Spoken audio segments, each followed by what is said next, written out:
श्रोताबंधु साहित्य संस्कृति और चिंतन चैनल को आपण मानक मु स्वागत करुच्ची। विश्ववंद्य श्री जगन्नाथ महाप्रभु आम समस्तंकर आराध्य एवं तांकर 10टी अवतार को लेकिन आमे अनेक कथा कहानी किंवदंती शुणी आसु। भगवान बुद्ध होउचंती 10टी अवतार मध्यरु गोटी अवतार। तांकर लीला खिला तांकर आविर्भाव तांकर जीवन दर्शन को नहीं अनेक लेखा आमे पढ़ीचे शुणीचे। आज जड़े विशिष्ट बैंक ऑफिसर श्रीजुक्त अर्जुनी चरण बेहेरांकर एक चमत्कार आलोचना गल्प कहले किछि भूल हेबनी। गणिका आम्रपल्ली और भगवान बुद्ध शीर्षक एक कथावस्तु को आमे शुणिबाकु जाउछि। आउथरे गल्पटीर शीर्षक गणिका आम्रपल्ली और भगवान बुद्ध।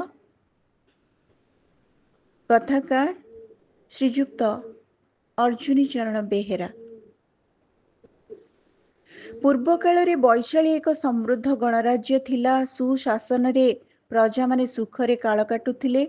वैशाली नगर उपकंठ रे एक सुंदर आम्रवन थिला। दिने एही वन मध्य केही जणे एक सद्यजात कन्या संतान को पकाई देई गला। से आम्रवनर रक्षक थिले अत्यंत दयालु। से असहाय शिशुटी को कोळेई नहीं तार लालन पालन कले।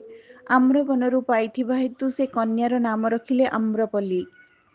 आम्रवन मध्य चंद्रकला परी बढ़ी आम्रपल्ली क्रमे परिणत हेले एक अपरूपा सुंदरी युवती रे। आम्रपल्ली एपरी रूपवती थिले जे वैशाली और मगध राज्यर बहु संभ्रांत युवक तांको आड़को आकृष्ट होई पड़ुथिले। एपरिकी राजा बिंबिसार भी तांको दिने विवाह करबा पई प्रस्ताव देई गले। वैशाली और मगध दुई राज्य मध्य थाए प्रबल वैरता और भीषण शत्रुता। आम्रपल्ली को विवाह करिबो किए? दुई राज्य मध्य एने हुए तो एक युद्ध हो जाई पारे बोली आशंका प्रकाश पाइला। एणु एहार समाधान पाई वैशाली गण परिषद एक सभा बसीथिला। बहु विचार विमर्श पर वृद्ध पारिषद माने स्थिर कले आम्रपल्ली जदि कन्या होई रहे एहा हेब वैशाली पक्षे घोर विपदर कारण। एणु से जनभोग्य न होई गणभोग्य होई रहू। सिद्धांत अनुसार आम्रपल्ली हेले गणभोग्य गणिका वैशालीर नगरबधू। से आम्रवनरे रही से क्रमे अर्थ विनिमय रे बहु धनी बणिक राजा राजकुमार मानकु सुख देई आमोदित कले। दिने भगवान बुद्ध धर्म प्रचार करने जाई वैशाली रे पहुँचिले। से वैशालीर आम्रवन रे भ्रमण करुथिला बेले तांको पाखको बहु लोक आसुथांती। आम्रपल्ली खबर पाई दासी मानक गहण रे जाई पहुँचिला बुद्धंक दर्शन पाई। मात्र भिक्षु माने तांको मना करिदेले जे बुद्धंक दर्शन होई परिबो नाही। भाग्यकु दुखित आम्रपल्ली को एहा परे आउ जणे भिक्षु नेई बुद्धंक निकट रे पहुँचाई देले। भगवान बुद्धं को प्रणिपात करी आम्रपल्ली बुद्ध और भिक्षु संघ को ता गृह रे भोजन करने को आमंत्रण कला। बुद्ध एहाकु स्वीकृति मध्य देले।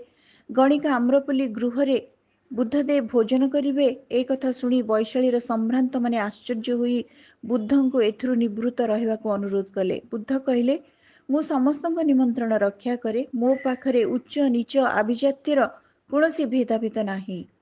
तेणु मु निश्चय आम्रपल्लीर निमंत्रण रक्षा करी। आपण माने जाई परंती। परदिन भिक्षु संघ सह बुद्धदेव आम्रपल्लीर गृह रे पहुंची तार आतिथेयता ग्रहण करी ताकु धर्मोपदेश देले। बुद्धंक उपदेश सुनी गणिका आम्रपल्लीर हृदय रे परिवर्तन घटिला। काल विलंब न करी बुद्ध धर्मर परम दीक्षा मंत्र बुद्धं शरणं गच्छामि धर्मं शरणं गच्छामि संघं शरणं गच्छामि को बारंबार उच्चारण करी बुद्धंक चरण रे से आश्रित हैला एवं शरण गला। गणिकार पिछड़ पथ त्याग करी भिक्षुणी भावे से जीवन अतिबाहित कला। आम्रवन को मध्य से बुद्धं को दान करदेला। आम्रपल्ली पुत्र जीवक बुद्ध धर्म दीक्षा नहीं परवर्ती काल रे जड़े विख्यात चिकित्सक भाव में भारत वर्ष रे सुनाम अर्जन कले। आम्रपल्लीर समर्पण पर बुद्ध भिक्षु मानू ता विषय रे एक कहानी सुनाइले।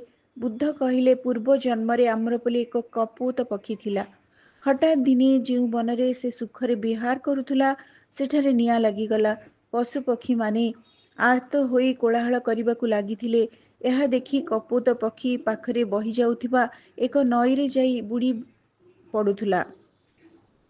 ତାର ଡେଣାରେ ଯେଉଁ ଟିକକ ପାଣି ଲାଗୁଥିଲା ତାକୁ ନେଇ ସେ ନିଆଁ ଉପରେ ଝାଡ଼ି ଦେଇ ଆସୁଥିଲା।